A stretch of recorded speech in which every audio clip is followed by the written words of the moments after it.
On m'avait parlé de loin en loin de la jolie forêt du Troncet et de ses balades situées dans l'Allier. Amateur du genre, je décidai de nous lancer dans l'aventure, restait le choix du gîte pour lancer nos pédestres expéditions.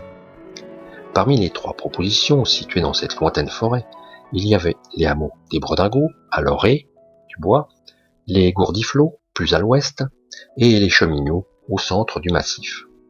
Notre choix fut rapide avec les Cheminots, par sa position stratégique en plein centre de la forêt.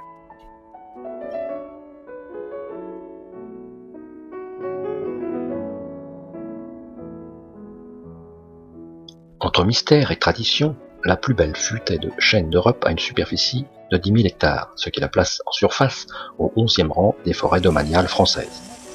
Ancienne propriété des ducs de Bourbon, elle fut confisquée et remise à la couronne par François Ier en 1528. Depuis cette date, elle appartient à l'État. Les essences principales y sont le chêne et le hêtre, mais la flore y est variée et certaines années, les champignons y abondent. La forêt de Troncet est tout un monde, où brament les cerfs à l'automne, où l'on rencontre encore sangliers et chevreuils, rapaces et papillons rares, où l'on découvre de gigantesques chênes classés et où les fontaines légendaires recèlent un indicible charme.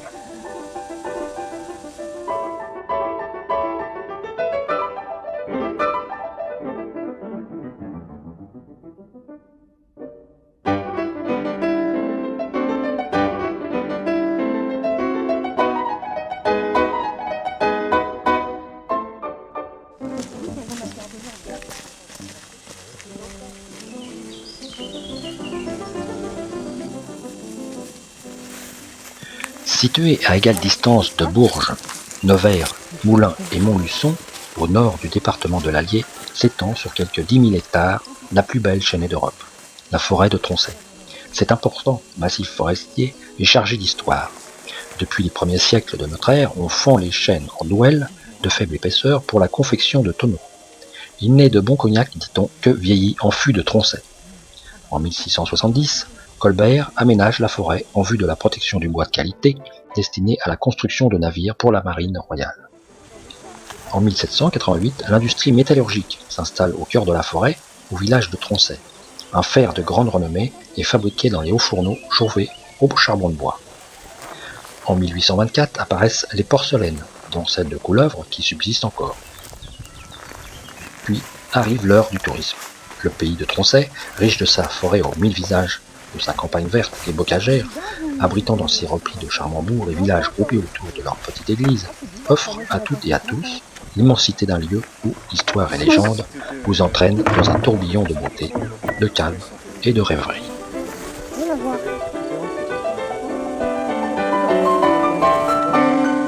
La forêt abrite plus de 40 sources et 5 étangs, dont Saint-Bonnet est le seul plan d'eau naturel. L'étang de Pirot, que nous voyons, a été construit pour alimenter le canal du Berry. La légende raconte que les jeunes filles qui venaient se mirer dans la fontaine Villejeau y voyaient le visage de leur futur époux. Oh bah non, ça va vite chez toi. Hein.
Affûté Colbert. Ah, c'est mignon.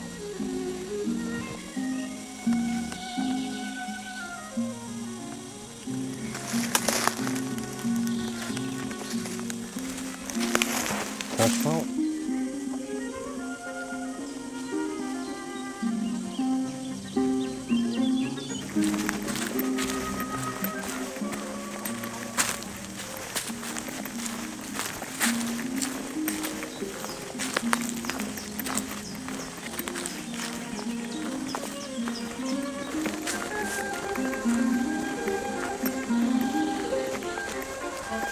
C'est marrant ça. ouais.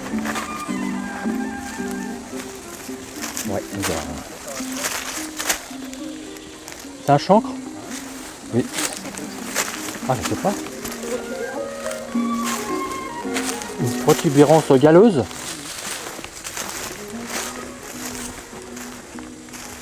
C'est un visage.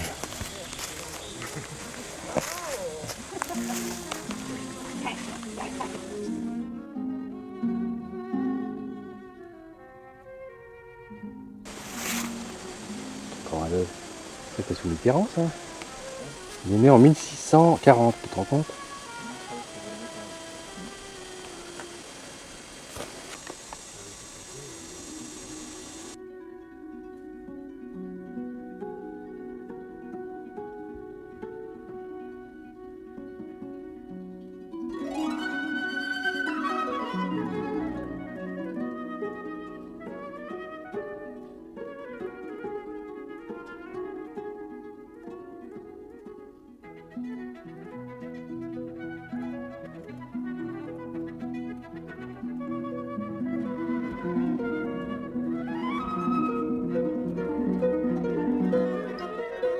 Les forêts ont toujours suscité la terreur chez les Gaulois, qui redoutaient leur obscurité, les ombres projetées par les arbres, le bruissement de leurs feuilles et le brame sinistre du cerf en automne. Aujourd'hui encore, elle est habitée par des personnages fantastiques.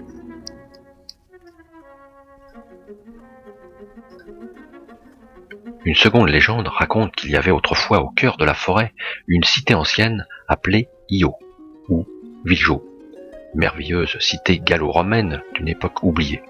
La cité aurait été engloutie par la source qui lui fournissait son eau, punition infligée aux habitants pour avoir négligé de répondre à un appel de Saint Mayol. D'autres disent qu'une maladie pestilentielle aurait anéanti la population jusqu'à la dernière personne. Exposant la cité à l'attaque et à la destruction, il n'en reste aujourd'hui que la fontaine, c'est-à-dire la source elle-même. La nuit de Noël, quand on se penche sur l'eau sombre, il paraît qu'on peut entendre le carillon de l'église disparue il y a si longtemps. Aujourd'hui encore, on peut voir, ici et là, encore des traces de cette époque révolue.